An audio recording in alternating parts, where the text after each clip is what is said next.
If those hostages aren't back, I don't want to hurt your negotiation. If they're not back by the time I get into office, all hell will break out in the Middle East. Middle east में जहन्नम के दरवाजे खोल देंगे। आप America के president elect होने वाले राष्ट्रपति डोनाल्ड ट्रंप को सुन रहे थे। ट्रंप का कहना है कि मेरे राष्ट्रपति बनने से पहले अगर इजरायली बंधक रिहा नहीं हुए तो हमास के लिए ये सही नहीं होगा, पूरे मिडिल ईस्ट में तबाही ला दी जाएगी। डोनाल्ड ट्रंप 20 जनवरी को अमेरिका के राष्ट्रपति पद की शपथ लेंगे। अभी वो प्रेसिडेंट इलेक्ट ही हैं। 20 तारीख को बाकायदा वो कुर्सी संभाल लेंगे। उससे पहले ही वो कई देशों को धमकी दे चुके हैं। हमास और मिडिल ईस्ट को दी गई धमकी कुछ नई मालूम पड़ती है। इससे पहले वो दबी जुबान में गजा वॉर पर बात करते थे, लेकिन अब उन्होंने पूरे मिडिल ईस्ट को ही धमकी दे डाली है। इस धमकी के दायरे में ला करके खड़ा कर दिया है। ये सब बातचीत वो अपने होम स्टेट फ्लोरिडा में कर रहे थे पत्रकारों के साथ। इस दौरान उन्होंने पनामा नहर, ग्रीनलैंड और कनाडा पर कब्जे वाले सवालों के भी जवाब दिए। हम उस पर भी आज चर्चा करेंगे, लेकिन पहले डोनाल्ड ट्रंप के साथ खड़े इस शख्स पर गौर कीजिए। डाइस पर खड़े ये महाशय कौन है? ये हैं स्टीवन विटकॉफ। ट्रंप ने इन्हें मिडिल ईस्ट का विशेष दूत बनाया है। पेशे से बहुत बड़े कारोबारी हैं, इन्वेस्टर हैं। अमेरिकी मीडिया इनको इजरायल का कट्टर समर्थक बताता है। स्टीवन अमेरिका में तगड़ा रसूख रखते हैं, माने ऑब्वियस भी है, जो शख्स प्रेसिडेंट इलेक्ट के साथ डाइस पर खड़ा है उसका रसूख तो होगा ही। अंदाजा इस बात से लगाइए कि ट्रंप अभी राष्ट्रपति बने भी नहीं हैं और उनके विशेष दूत स्टीवन कतर पहुंच रहे हैं इजराइल हमास युद्ध विराम में अपना रोल अदा करने, अपनी भूमिका तलाशने। 7 जनवरी को स्टीवन ने कहा कि युद्ध विराम की बातचीत आखिरी चरण में है। उन्होंने इस बारे में कोई डिटेल्स तो नहीं दी, लेकिन उनके बयान के ठीक बाद डोनाल्ड ट्रंप ने तबाही की धमकी दे डाली। इन सब बातों को ध्यान में रखते हुए आज दुनियादारी में हम बात करेंगे कि ट्रंप की धमकी के मायने क्या हैं। पिछले ट्रंप में, अपने पिछले कार्यकाल में डोनाल्ड ट्रंप की इजराइल और फिलिस्तीन पर नीति क्या थी, और साथ में जानेंगे गाजा में युद्ध विराम की बात कहां अटक रही है।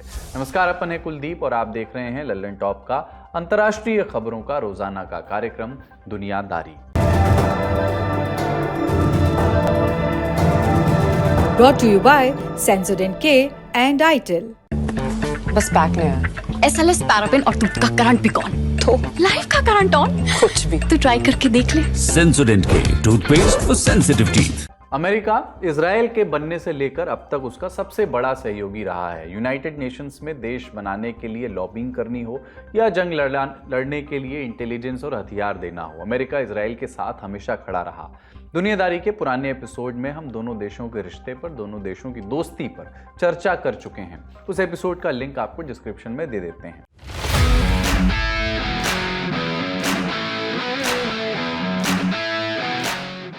लेकिन आज दुनियादारी में हमारा फोकस डोनाल्ड ट्रंप की इजरायल और फिलिस्तीन की नीतियों पर रहेगा। 5 नवंबर को राष्ट्रपति चुनाव जीतने के बाद से अब तक वो कई प्रो इजरायली नेताओं को कैबिनेट में शामिल कर चुके हैं अपनी। कुछ के नाम आप जान लीजिए। पहला नाम है माइक हकबी का। उन्हें इजरायल का राजदूत बनाया गया है। वो अमेरिकी राज्य आर्कनसॉ के गवर्नर रह चुके हैं। वेस्ट बैंक में जो अवैध यहूदी बस्तियां बनी हैं उनका समर्थन भी वो करते रहे हैं। उन्होंने 2008 में कहा था कि फिलिस्तीनी शब्द का कोई अस्तित्व नहीं है, यह इजरायल से जमीन हथियाने के लिए एक राजनीतिक पैंतरा मात्र है।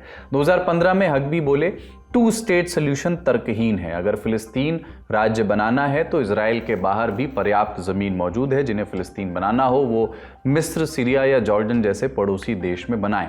दूसरा नाम है मार्को रूबियो का। रिपब्लिकन पार्टी के सांसद हैं। गाजा में मारे जा रहे फिलिस्तीनियों की मौत के लिए पूरी तरह हमास को जिम्मेदार मानते हैं। रूबियो ने अमेरिका में पढ़ रहे उन विदेशी छात्रों को देश से निकालने की वकालत की थी जो गाजा में चल रहे युद्ध के खिलाफ प्रोटेस्ट कर रहे थे। खबरें चल रही हैं कि ट्रंप उन्हें विदेश मंत्री बनाने की तैयारी में हैं। तीसरा नाम है एलिस स्टेफनिक का। ट्रंप ने इन्हें यूनाइटेड नेशंस में अमेरिका का राजदूत बनाया है। और चौथा नाम है अमेरिका के नए national security adviser Mike Waltz का। फिर स्टीवन विटकॉफ तो हैं ही, मिडिल ईस्ट के विशेष दूत, जिनका जिक्र अभी हमने शुरू में ही किया। लेकिन क्या इन नियुक्तियों से डोनाल्ड ट्रंप की इजराइल फिलिस्तीन नीति पर कोई असर पड़ेगा? अमेरिका की नीति पर कोई असर पड़ेगा? हमने पूछा बिट्स लॉ स्कूल में पॉलिटिकल साइंस के अध्यापक डॉक्टर मुश्ताक हुसैन से। जी बिल्कुल। देखिए, इन जनरल भी कई बार ऐसा होता है कि एक डेमोक्रेटिक प्रेसिडेंट से जब हम एक रिपब्लिकन प्रेसिडेंट की तरफ जाते हैं तो अमेरिका की जो इसराइल और फिलिस्तीन की तरफ पॉलिसी है उसमें बहुत फर्क आता है।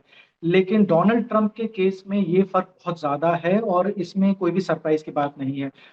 2020 में जब तक 2020 के आखिर तक जब तक डोनाल्ड ट्रंप का पहला एडमिनिस्ट्रेशन खत्म हुआ था तब तक ही हमने देख लिया था कि अमेरिका की तरफ से इसराइल और फिलिस्तीन की तरफ बहुत ज्यादा चेंजेस आ गए थे पॉलिसी में, जिसका सबसे बड़ा एग्जाम्पल था। अब भी पूरे एक्सपेक्टेशन यही है कि एक बार जब वो पावर में आएंगे, एक बार जब उनका एडमिनिस्ट्रेशन स्टार्ट होगा तो शुरू से ही उनकी पॉलिसी काफी प्रो इसराइल होने वाली है और फिलिस्तीनियों के ऊपर बहुत ज्यादा प्रेशर होने वाला है कि जो जो कंडीशंस रखी जाएंगी अमेरिका की तरफ से, इसराइल की तरफ से, उन्हें मानने के लिए अमेरिका का दबाव बढ़ेगा फिलिस्तीनियों के ऊपर।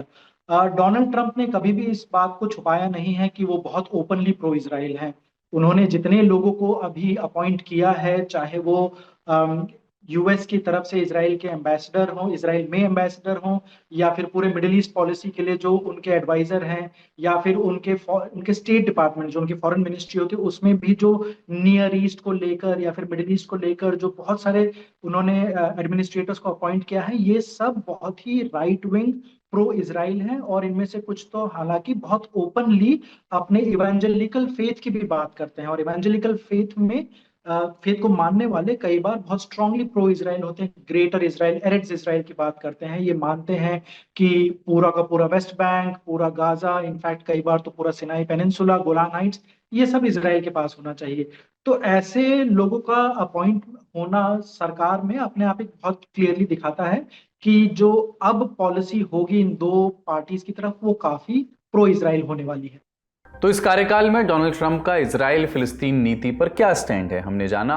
अब थोड़ी बात इस पर कि पिछले कार्यकाल में डोनाल्ड ट्रंप की इजराइल फिलिस्तीन नीति क्या रही थी। तब उन्होंने 5 बड़े ऐसे फैसले लिए थे जिनका असर इस विवाद पर पड़ा था। पहला, दिसंबर 2017 में ट्रंप ने यरूशलेम को इजराइल की राजधानी के तौर पर मान्यता दी थी।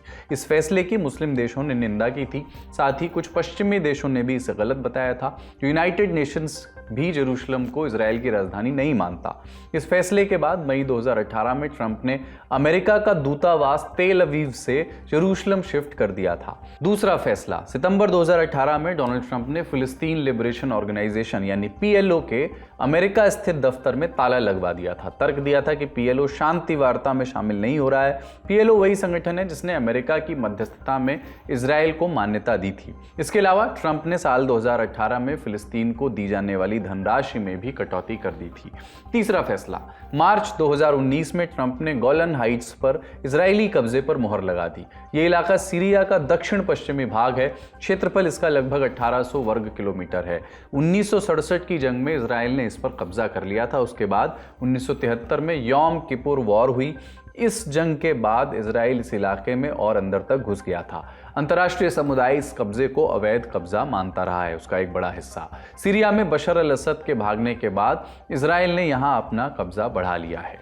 चौथा, साल 2020 में Trump peace to prosperity plan लेकर के आए। प्रस्तावित योजना के मुताबिक वेस्ट बैंक की यहूदी बस्तियों पर इजरायली संप्रभुता घोषित की जानी थी। इस प्लान में फिलिस्तीनी राज्य की बात भी लिखी हुई थी, लेकिन फिलिस्तीनी पक्ष ने इस प्लान को इसलिए रद्द कर दिया, खारिज कर दिया, क्योंकि इसमें उन्हें बहुत कम जमीन दी गई थी।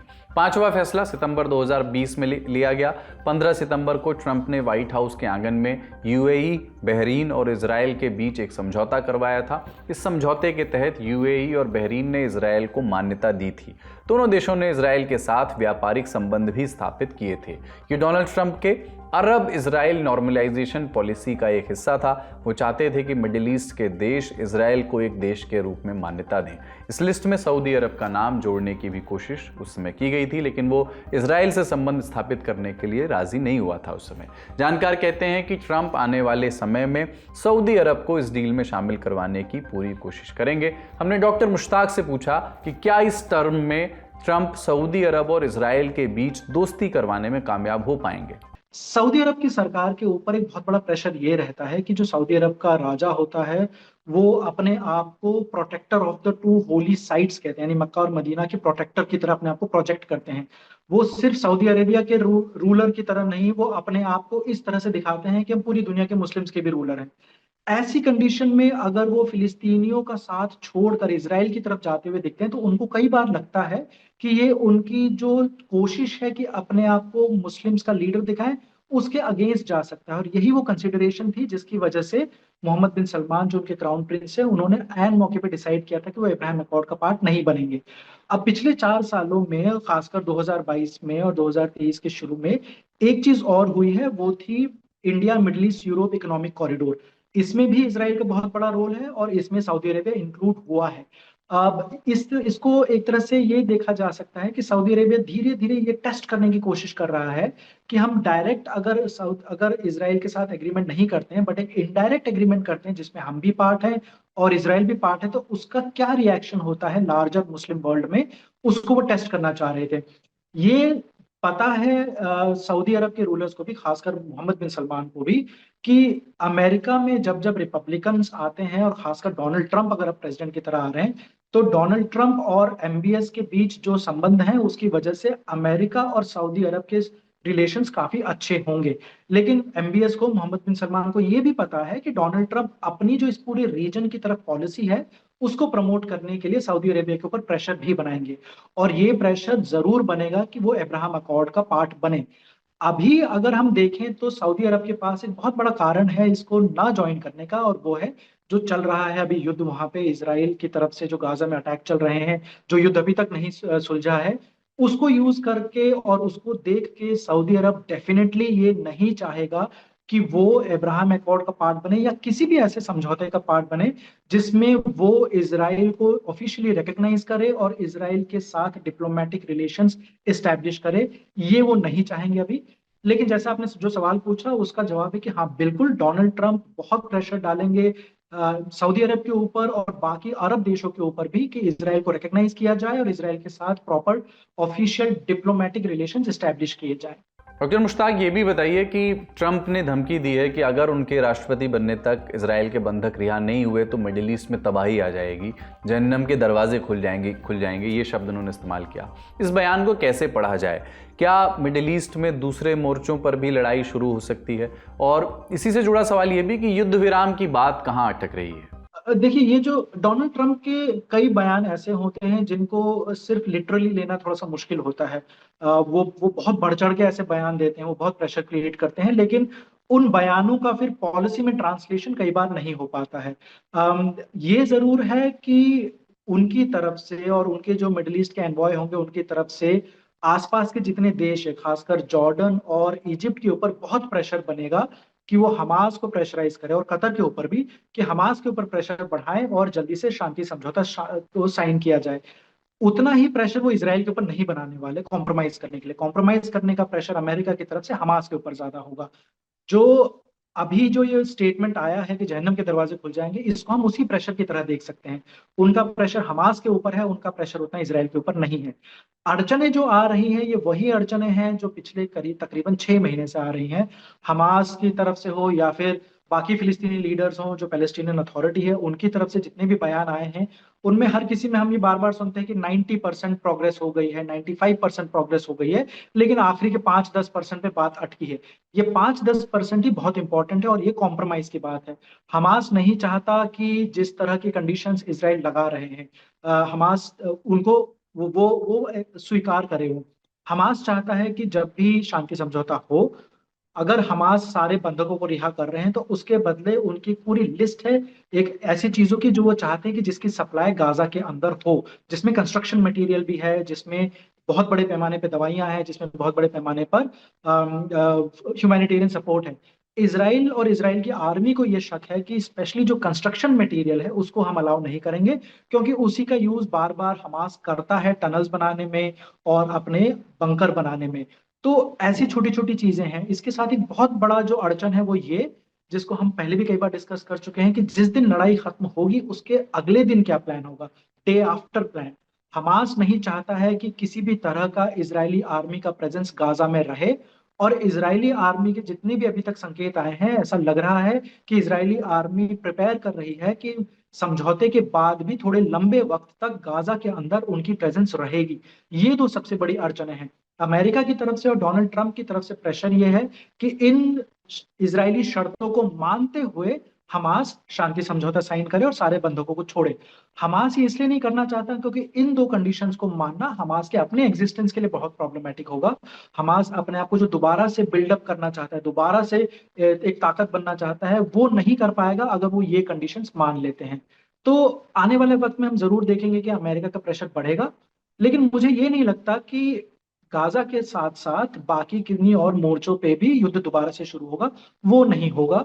प्रेशर हमास के ऊपर ही रहेगा, लेकिन बाकी कंट्रीज के ऊपर, खासकर जॉर्डन और इजिप्ट के ऊपर और कतर के ऊपर ये प्रेशर होगा कि वो हमास को प्रेशराइज करे, बट युद्ध और नहीं फैलेगा।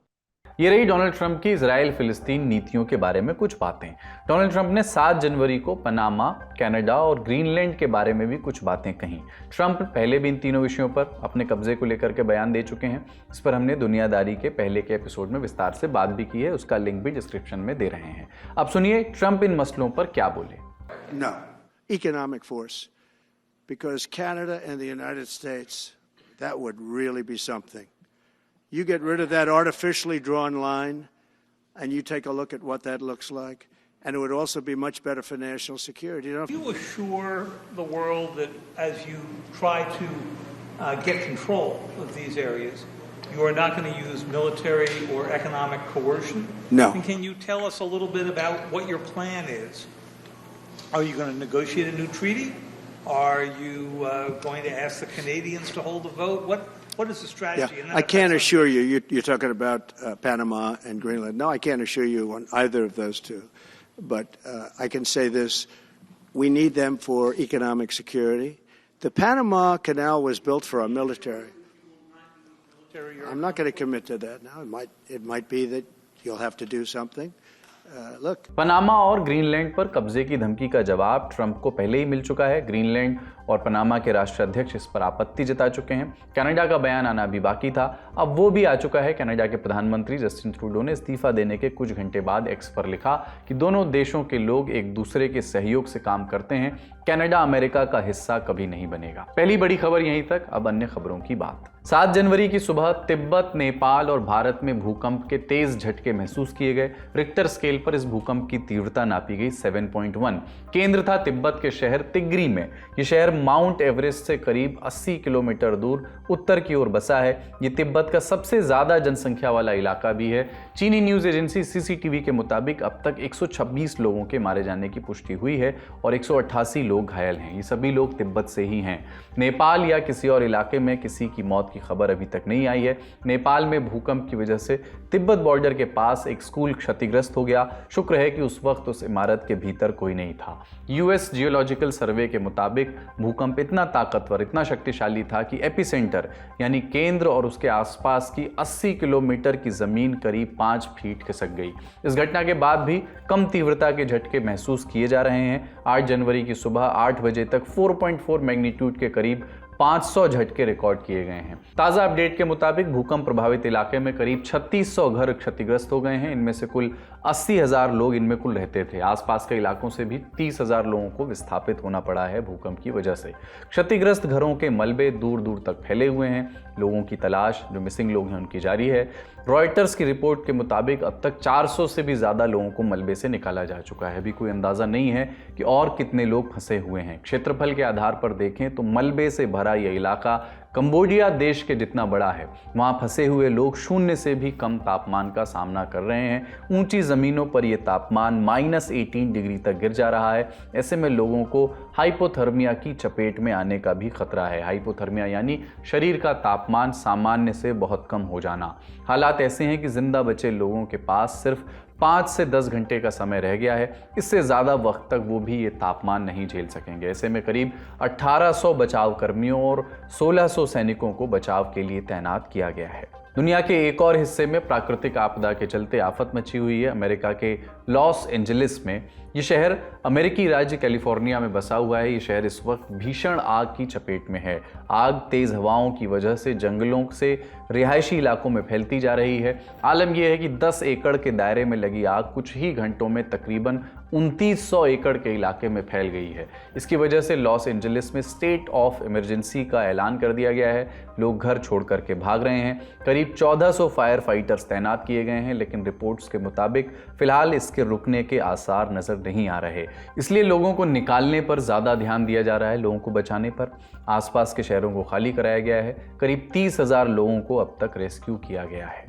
जो इलाका आग की सबसे ज्यादा चपेट में है वो है पैसिफिक पैलिसेड्स। यहाँ ज़्यादातर हॉलीवुड सेलिब्रिटीज़ रहते हैं। ये इलाका इस तरह की आग के लिए बहुत प्रोन भी है। यहाँ सांता एना विंड्स नाम की हवाएं चलती हैं। ये तेज़ और ड्राई यानी सूखी हवाएं हैं। इनकी गति करीब 100 से 130 किलोमीटर प्रति घंटा होती है। इस हवा में ड्राइनेस ज़्यादा और वातावरण में ह्यूमिडिटी कम होने की वजह से आग लगने की और उसके तेज़ी से बढ़ने के लिए ये पूरी रेसिपी तैयार हो जाती है। इन हवाओं को लेकर अधिकारियों ने पहले ही वार्निंग्स चेतावनी जारी कर दी थी और बचाव कर्मी भी तैनात कर दिए गए थे। हमने तिब्बत में आए भूकंप और लॉस एंजलिस की आग पर एनवायरमेंटलिस्ट और पत्रकार डॉक्टर सीमा जावेद से बात की। पूछा कि क्या इस तरह की घटनाओं के पीछे जलवायु परिवर्तन वजह है। देखिए, जलवायु परिवर्तन जो है इन घटनाओं को और अधिक जो है इंटेंस बना देता है।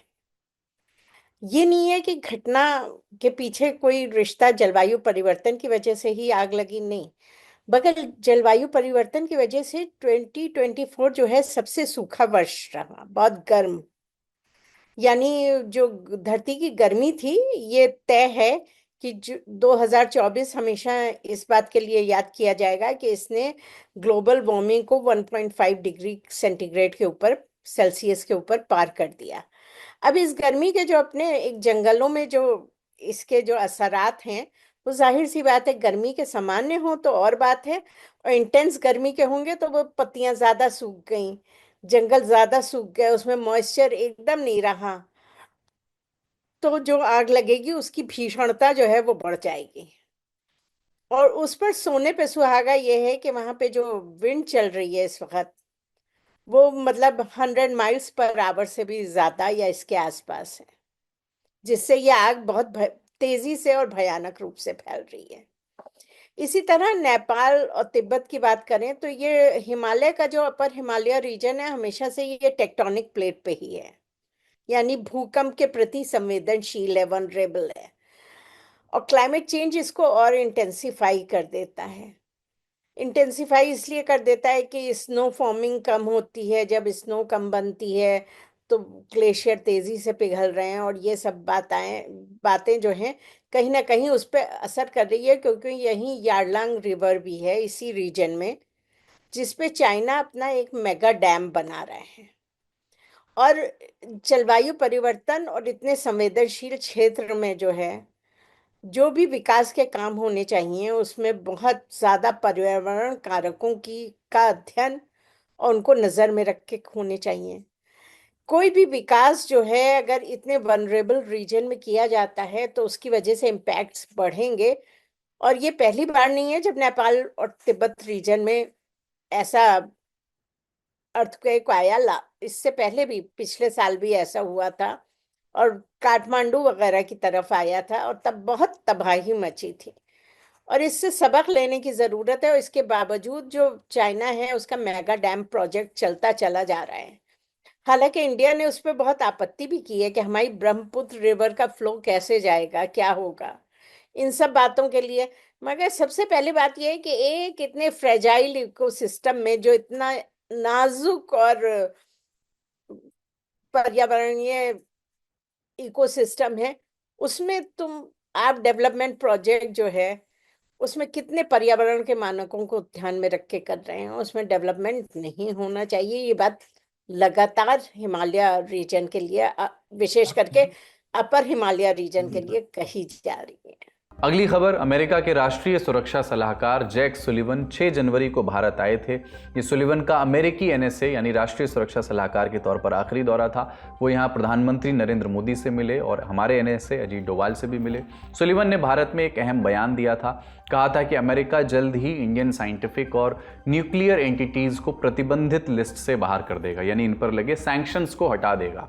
और अमेरिका इस प्रोसेस को पूरा करने के आखिरी चरण में पहुंच भी गया है। रॉयटर्स की रिपोर्ट ये कहती है कि इस करार में एक रुकावट आ रही थी। दोनों देश ये तय नहीं कर पा रहे थे कि अगर कोई परमाणु दुर्घटना होती है तो उसकी जवाबदेही ऑपरेटर की होगी या न्यूक्लियर पावर प्लांट बनाने वाले की। इस स्पेसिफिक केस में ऑपरेटर भारत रहता और न्यूक्लियर पावर प्लांट बनाने वाला देश होता अमेरिका। सुलिवन का कहना है कि अब इस उलझन को भी दूर करने की दिशा में कदम बढ़ा लिए गए हैं। एक बार ब्रीफ में भारत अमेरिका न्यूक्लियर साझेदारी पर भी नजर डाल लेते हैं। मई 1974 में भारत ने पोखरण में पहला परमाणु परीक्षण किया। अमेरिका ने इसको रोकने की कोशिश की उस वक्त। इसके बावजूद भारत ने न्यूक्लियर टेस्ट किया था। इससे दोनों देशों में तल्खी बढ़ गई थी। मई 1998 में भारत ने पोखरण में दूसरा परमाणु परीक्षण किया। अमेरिका ने भारत पर आर्थिक प्रतिबंध लगा दिए। भारत की 200 से ज्यादा कंपनियों पर पाबंदियां लगा दी। मार्च 2000 में तत्कालीन अमेरिकी राष्ट्रपति बिल क्लिंटन भारत आए। उन्होंने भारत पर लगाए गए प्रतिबंधों में ढील देने का भरोसा दिया। 9/11 के हमले के बाद भारत ने अमेरिका को सहयोग देने की बात कही। इसके तुरंत बाद जॉर्ज बुश की सरकार ने आर्थिक प्रतिबंध कम कर दिए थे। जुलाई 2005 में भारत अमेरिकन न्यूक्लियर डील का मसौदा तैयार हुआ। इसके तहत भारत ने सिविल और मिलिट्री न्यूक्लियर फैसिलिटीज को अलग करने पर सहमति दे दी। 2007 में तत्कालीन अमेरिकी राष्ट्रपति जॉर्ज डब्ल्यू बुश ने भारत के साथ एक समझौता किया। इसके तहत भारत को सिविलियन न्यूक्लियर टेक्नोलॉजी की सप्लाई को मंजूरी मिली थी। फिलहाल अमेरिका ने भारत के एटॉमिक एनर्जी डिपार्टमेंट के 4 एंटिटीज और न्यूक्लियर रिएक्टर्स और न्यूक्लियर पावर प्लांट्स पर पाबंदी लगा रखी है। सुलिवन के बयान के बाद ऐसी उम्मीद जगी है कि ये सैंक्शंस हटा दिए जाएंगे। आपको बता दें कि पिछले महीने 18 दिसंबर को अमेरिका ने पाकिस्तान के न्यूक्लियर प्रोग्राम पर सैंक्शंस लगा दिए थे। ऐसे में अब सुलिवन के बयान को भारत के लिए अहम महत्वपूर्ण माना जा रहा है। अगली सुर्खी है नेटो से जुड़ी हुई। नेटो बाल्टिक सागर में 10 जहाज़ों को तैनात करने वाला है। इसका मकसद है पानी के नीचे के इंफ्रास्ट्रक्चर की सुरक्षा करना। ये जहाज़ अप्रैल तक समुद्र में तैनात रहेंगे और एनर्जी और डेटा केबल्स को बाहरी छेड़छाड़ से बचाने के लिए उनके आसपास के इलाकों में गश्त लगाएंगे। दरअसल पिछले साल 25 दिसंबर को फिनलैंड और इस्टोनिया की टेलीकम्युनिकेशन केबल डैमेज हो गई थी। इससे पहले भी समंदर के अंदर कुछ यूरोपीय देशों की टेलीकम्युनिकेशन केबल्स खराब हुई थी। उस समय आरोप रूस पर लगे थे। इसलिए नेटो अब बाल्टिक सागर में और सजग हो गया है। आज का दुनियादारी यहीं समाप्त होता है। चलते चलते एक जानकारी और कि आज के लल्लन टॉप शो में बात हुई है दिल्ली विधानसभा चुनाव से ठीक पहले वहाँ के मुख्यमंत्री आवास को लेकर के जो विवाद हो रहा है, भारतीय जनता पार्टी के जो आरोप हैं, सीएजी की जो रिपोर्ट है और उस पर जो अपना बचाव और प्रति आरोप आम आदमी पार्टी की ओर से आए हैं, इस पर आज के लल्लन टॉप शो में बात की गई है। उसे भी ज़रूर देखिए। देखते रहिए दी लल्लन टॉप।